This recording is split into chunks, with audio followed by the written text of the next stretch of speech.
You ever seen the movie Fargo? If you have, you're very familiar with their distinct accent.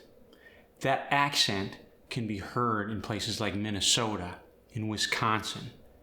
And it's different than your standard American dialect.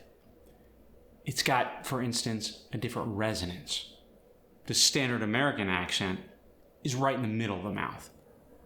Oh yeah, with this accent here, the lips are going to be closer together, and so are the teeth.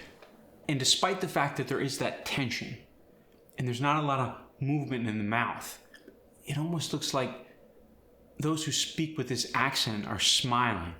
It's an awkward kind of a smile. And although there's a slight upward inflection, there's almost a monotone vibe to the accent.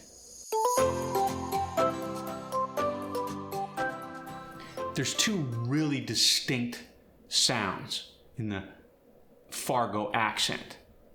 First, the O. It's short and staccato, very efficient. For instance, Minnesota becomes Minnesota. Then there's the flat A. This really sets people with this accent apart from those who speak with a standard American accent. Bag is going to become, hey, would you mind filling the bag there with some potatoes? Then there's the TH words that become D words. Now, although this could happen anywhere in this Midwestern region, generally it happens more often in the north, in rural areas.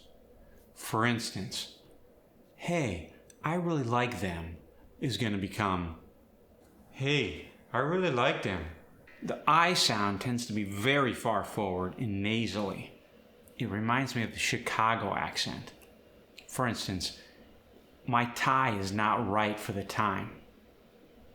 My tie is not right for the time. And the R becomes harder. For instance, the car is not far from the barn. Oh darn, the car's not far from the barn.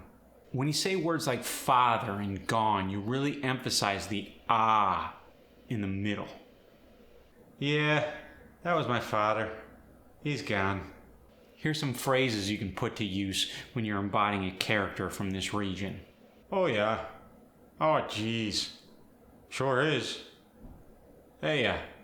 When you're responding to a question in the affirmative, instead of saying, yeah, sure, or all right, you might say, you betcha. Here's a phrase you can use when you don't want to offend your friend after they've served you up a dish of spaghetti and cream of mushroom soup with tuna fish in it. That's different. A phrase you can use when you're understating your severe disappointment is going to be, whatever.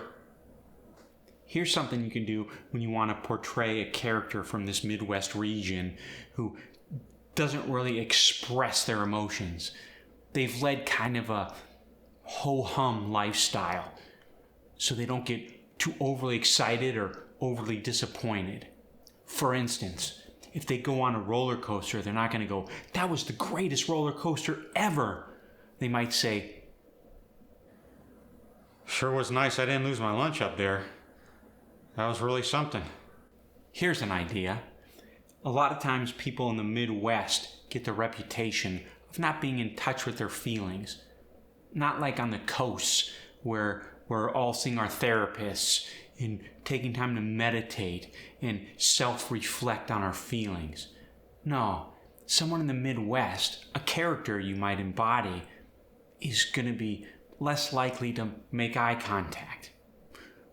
When you're having a conversation, maybe you're not even facing each other. Maybe you're kind of looking ahead as you talk.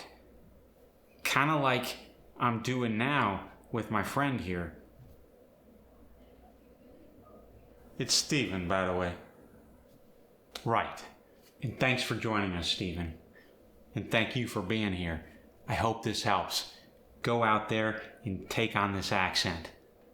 I love you. Don't forget to subscribe, make a comment, like the video.